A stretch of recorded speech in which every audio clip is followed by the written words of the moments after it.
Sa bawat baha at lamok ngayong tag-ulan, may apat na sakit na nag-aabang sa pamilya mo.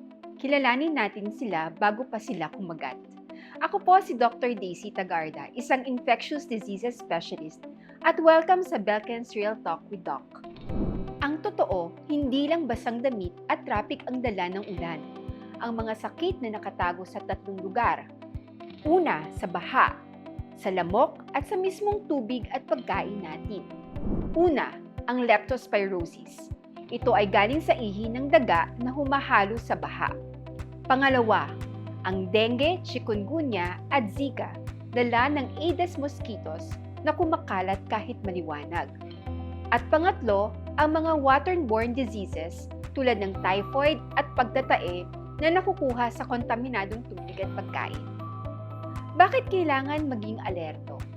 Dahil ang mga sakit na ito ay pwedeng magsimula sa simpleng lagnat, pero kung mapapabayaan, pwedeng humantong sa malubhang komplikasyon o pagpasok sa ospital.